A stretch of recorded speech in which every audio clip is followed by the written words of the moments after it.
Hello, and welcome to a Sunday Vespers hymn sing, brought to you by Second Presbyterian Church in Portsmouth, Ohio. I'm Dr. Stanley Workman Jr., Director of Music here at Second Presbyterian, and I'm here with my good friend and colleague, Justin Wiggett, Director of Music at All Saints Episcopal Church. For today's episode, we are presenting hymns of praise and thanksgiving. For even when things seem to be at their darkest and most troublesome, we still have much for which to be thankful. Our opening hymn is one of the great classic hymns of the Church, Praise to the Lord the Almighty. The author of the original German text is Joachim Neander, who was born in 1650. He studied theology in Bremen and was a Calvinist schoolmaster influenced by the pietist theologians of his day. In 1674, Neander became the rector of the Latin school at Dusseldorf, a Calvinist German Reformed institution. His life was unfortunately cut short by tuberculosis in 1680, dying at the young age of 30. The melody used by Neander was first published in 1665 and exists in many versions. It has been speculated that it is probably based on a folk tune. Catherine Winkworth brought this text to the English-speaking world almost 3 centuries later. Winkworth, born in 1827, is the forerunner of the 19th century translators of German hymns. Most hymnals will contain at least 5 or 6 of her translations.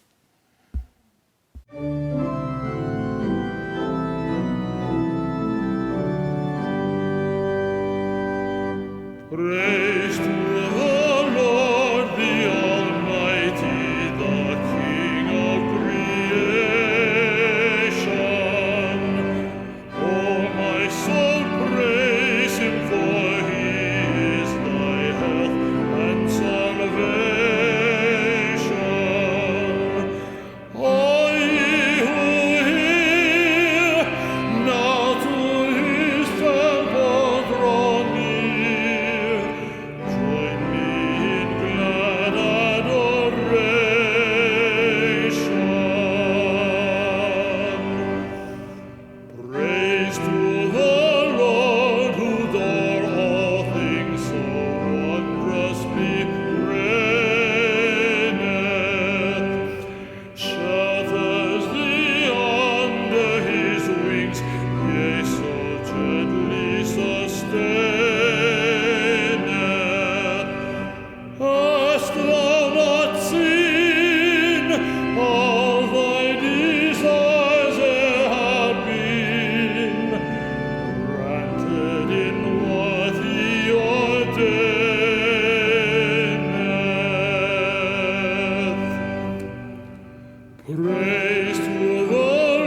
Our next hymn is For the Fruit of All Creation, composed by the Reverend Fred Pratt Green, a British Methodist minister who was born in 1903. He was ordained in 1928 and served until 1969.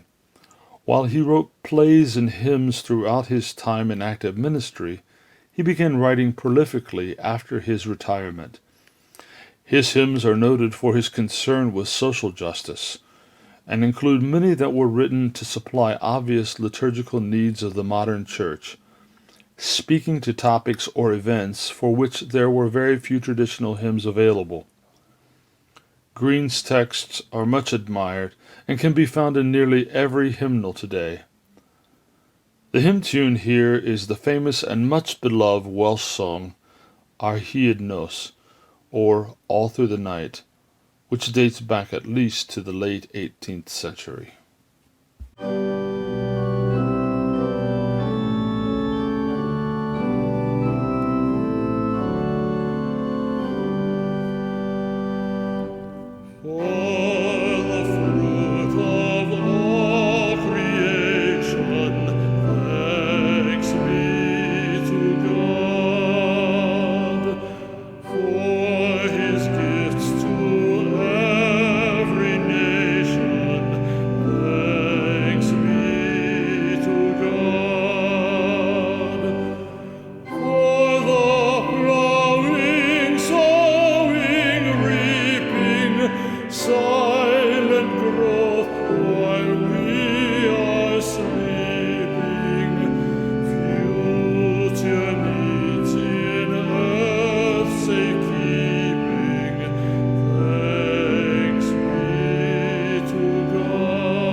We Give Thee But Thine Own was written by William Walsham Howe, an Anglican bishop born in 1823.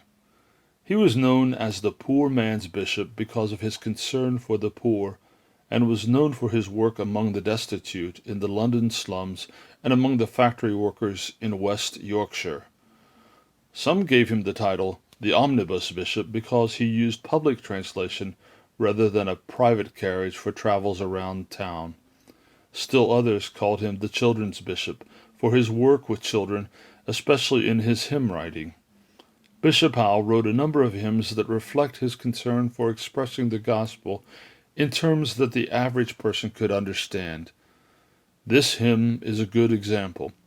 It speaks of stewardship, not as a church budget concern, but as acknowledgement of the blessings that we have received from God. The hymn tune, Schumann, had been originally attributed to the great composer Robert Schumann, but the melody has not been found in any of his works and therefore remains of unknown origin.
Our next hymn is Let All Things Now Living, the text for which was published as a choral anthem in 1939 by American composer Catherine Davis, who was born in 1892.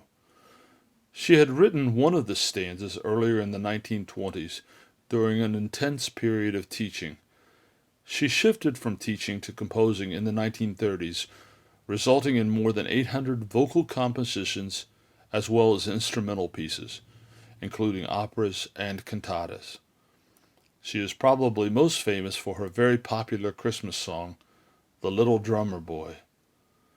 Much of the popularity of this hymn comes with its pairing to the buoyant Welsh folk tune, The Ash Grove, which has its roots all the way back to the 18th century.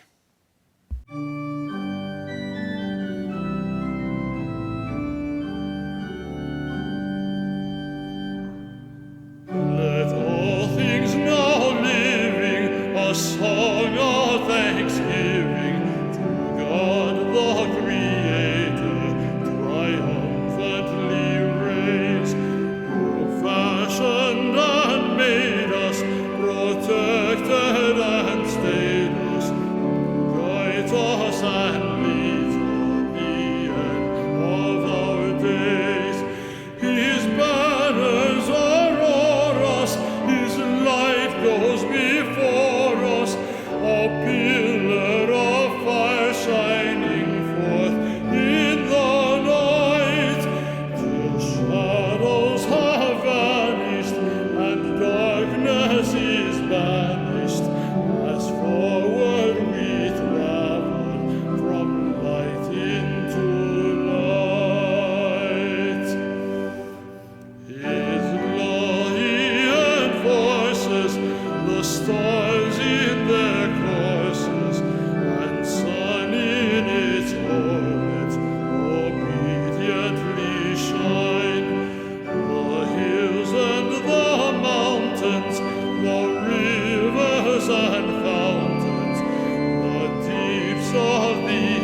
Our next hymn is Count Your Blessings.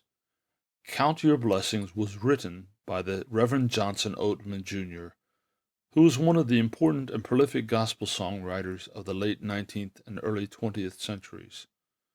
He was born in New Jersey in 1856, and as a child he became acquainted with the hymns of the church through the singing talents of his father. At the age of 19, Oatman joined the Methodist Church and several years later was granted a license to preach in local Methodist congregations. Though he wrote over 5,000 hymn texts, Oatman was busily engaged throughout his life in a mercantile business, and later as an administrator for a large insurance company in New Jersey. Other favorites by Oatman include Higher Ground and No Not One. The tune was composed by Edwin O. Excel, who was born in 1851 and was a prominent American publisher, composer, song leader, and singer of music for church, Sunday school, and evangelistic meetings during the late 19th and early 20th centuries.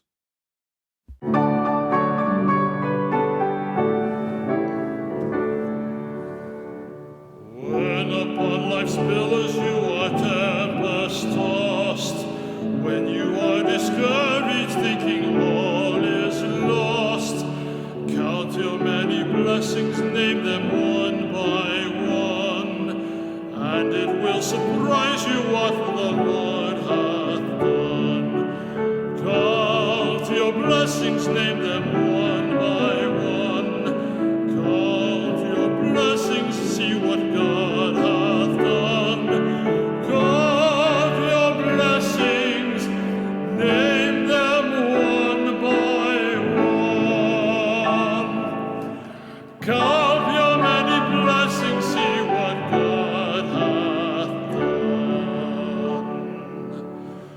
Are you ever burdened with the load of care? Does the cross seem heavy you are called to bear? Count your many blessings, every doubt will fly, and you will be singing as the days go by. Count your blessings, name them one by one. Count your blessings, see what God hath done. Count your blessings, name them one by one. Count your many blessings, see what God hath done. When you look at others with their lands of gold, think that Christ has promised you his wealth untold. Count your many blessings, money cannot buy your reward in heaven and your home on high. Count your blessings, name them one by one. Count your blessings, see what God hath done. Count your blessings, name them one by one.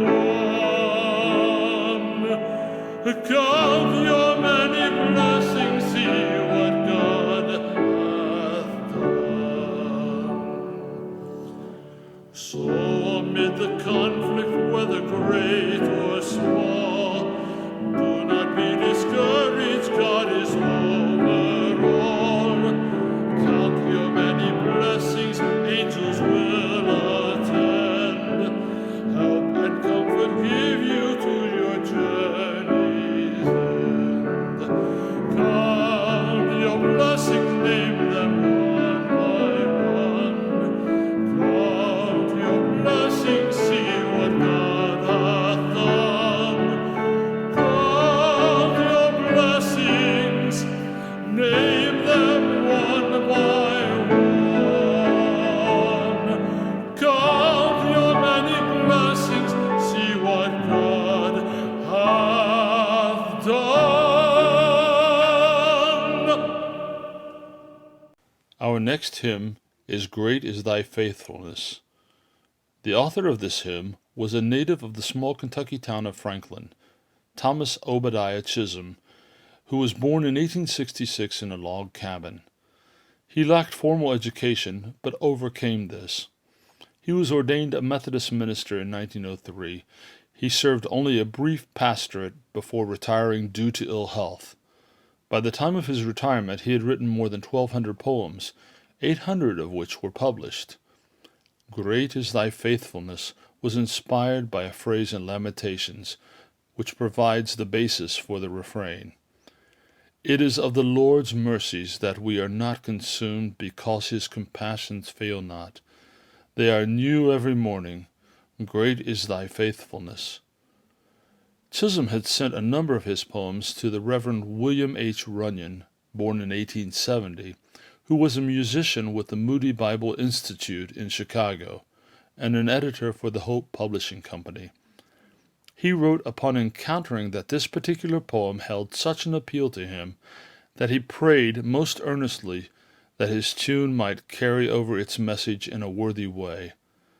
Its subsequent history indicates that God answered his prayer.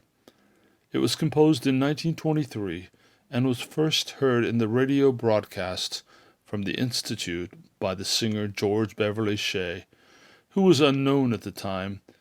Shea later joined the Billy Graham evangelism team, and it was through their crusades that this hymn became internationally popular.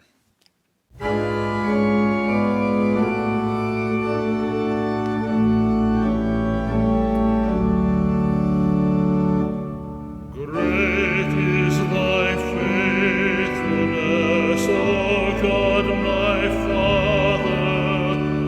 There is no shadow of turning with me. Thou changest not, thy compassions they fail not. As thou hast been, thou forever wilt be. Great is thy faithfulness, great is thy faithfulness. Morning by morning new mercies I see. All I have need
We close today's hymn sing with one of the church's great hymns of praise and thanksgiving, Now Thank We All Our God. This hymn was written by German pastor Martin Rinkert during or soon after the 30 Years' War, which was fought from 1618 to 1648. As one of the last surviving ministers in the city, Rinkert had to stretch personal resources to take care of refugees and spend most of his time performing nearly 50 funerals per day at the height of the plague. This experience during the 30 Years' War had a profound impact on his poetry.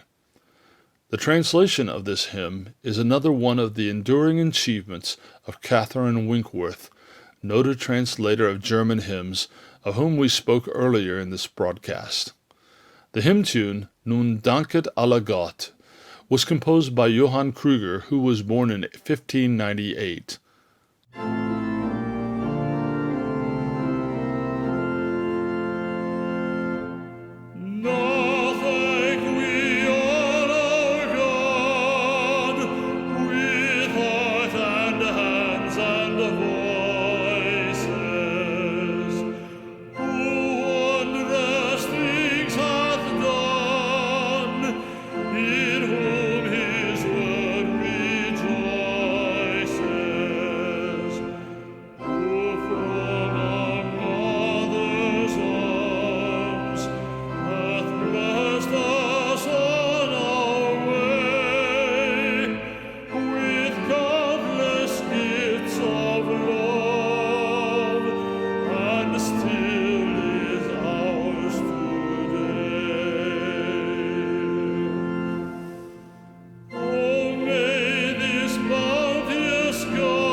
Thanks for tuning in to another Vespers Hymn Sing service sponsored by Second Presbyterian Church. We hope you enjoyed our service today, and if you have requests of hymns that you would like to hear, or if you would like to sponsor one of these radio broadcasts, please contact the church at 740-353-4159. That's 740-353-4159. Again, thanks for listening, and we'll see you back here at 6 o'clock on WIOI.